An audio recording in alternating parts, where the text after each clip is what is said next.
Hey guys, how's it going? You're watching Over the Under podcast, Texas A&M Football Edition. Today is the late breakdown of the Texas A&M Colorado game. Um, I almost wish I didn't have to do this, but I want to go ahead and get it out of the way. Go ahead and get it over with. Give you our overview of that game.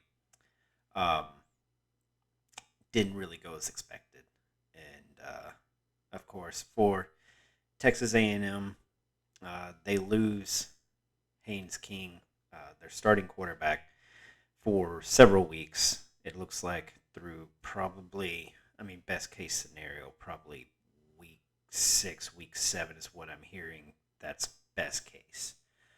Um, so best wishes to him. Hopefully he comes back soon. But that being said, Zach Calzada is the starting quarterback until Haynes King gets back to about 100%. And from what I saw from Zach Calzada, and I'm and if you see anything or if I'm missing anything, just go ahead and put it down in the comments, please. I want to see as much conversation and as much feedback as possible. But from what I saw from Zach Calzada, the guy has a really good head on his shoulders. He looks like a very smart quarterback. Um, we'll go over some stats here shortly, but just for him to come out against a, an actual a Pac-12 team. I mean, it's not like he was going up against Eastern Kentucky. This is an actual good. It's a good team. Colorado is going to be a good team. They're already a pretty good team. Uh, Jimbo Fisher, what we saw, and from what Jimbo Fisher also said, it's a very talented team. Um, very physical. We saw how physical that defense is, and that's one of the reasons that Haynes King is out is because how physical and I guess dirty, honestly, that defense was, and how they started until Texas A&M started to take that. Texas A&M's defense started to kind of pummel uh, Colorado's offense and started to inflict pain on Colorado's offense, because I think that was just payback. But anyway, yeah, I'm I'm very optimistic about Zach Calzada and his ability to take over at quarterback, take over the reins. Very smart quarterback, very highly touted coming out of high school. I remember I watched when he signed. Georgia was actually in the running for him and really wanted him, really wanted Calzada really bad. I mean, I don't know how much more to emphasize that, but they really wanted Zach Calzada, and A&M got him. I'm glad A&M got him. I'm glad he's on my team. He is he is a really smart quarterback.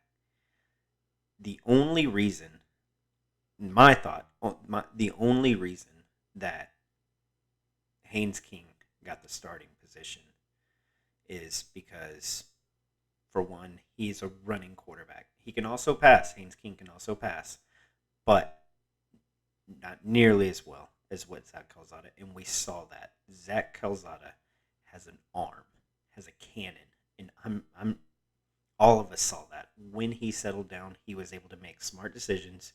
He was able to get the ball to the receivers. He's a laser for an arm, and that laser was able to take over in that game when it really counted towards the end and give A&M the win. So um, I'm excited to see how he plays against New Mexico this coming Sunday. By the way, that's an 11 o'clock Central Standard Time start, local time. Yeah, I will be at that game. Hopefully, I make it on time. Uh, uh, Yeah, I'm not real big for those 11 o'clock starts, but anyway, it's going to be fun. We're going to see a full Zach Calzada start, his first start since at A&M, since being at A&M. So it's going to be he'll finally this will be a good tune-up game for him to mesh, I believe. When I say tune-up game, I'm not saying really a gimme, but he'll A&M wins, I think, pretty good. I mean, I think they win pretty handily in this game.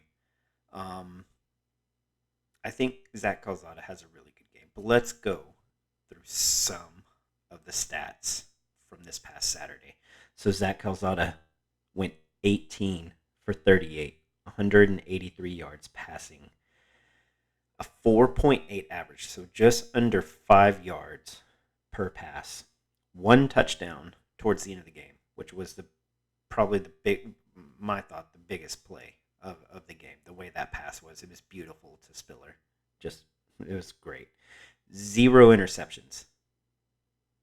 Again, zero interceptions.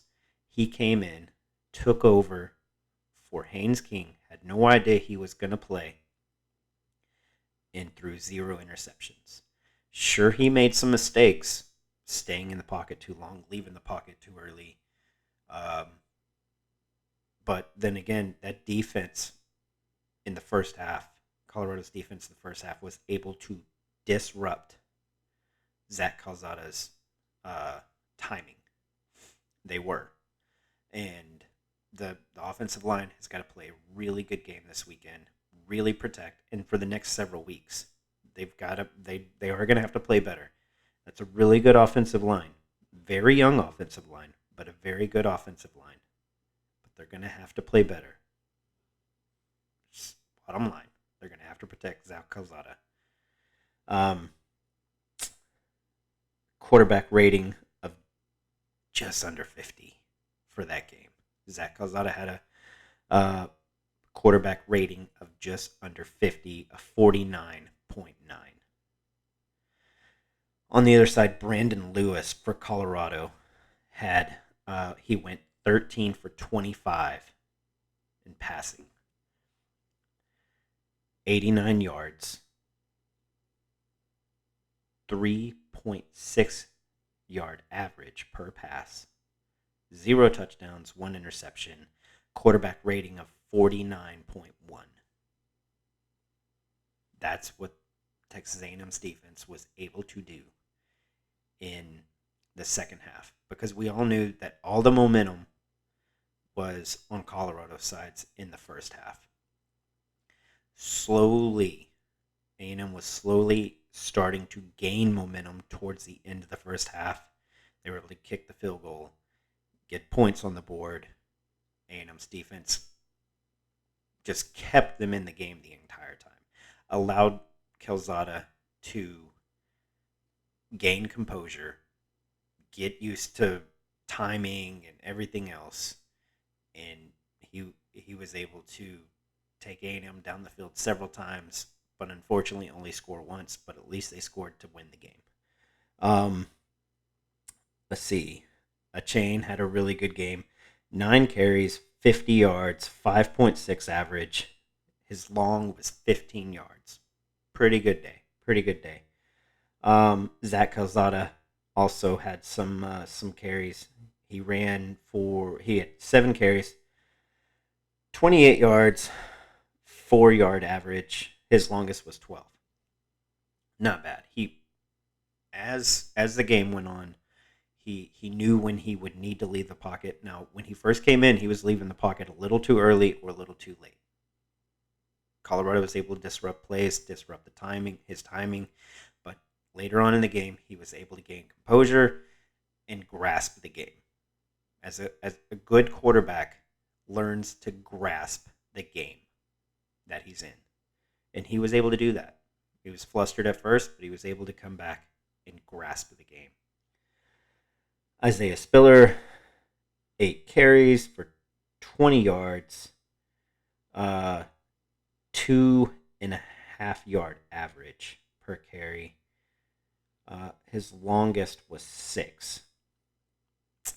Isaiah Spiller's, that'll probably be his worst game. My thought, that'll probably be his worst game running this year. I think that's my opinion. I think that'll probably be his worst game of the year. But he was able to make the catch at the very end, towards the end of the game, to give A&M the lead, which that's a good game for him. I mean, he was able to he made the catch that won the game. Anais Smith, 1 carry for 3 yards, and that's about it. Haynes King was injured on the carry that he was on for 2 yards, and that was it for him.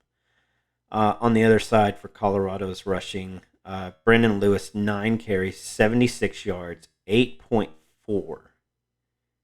Most of that was in the first half because A&M's defense was able to just stop all momentum on Colorado's side.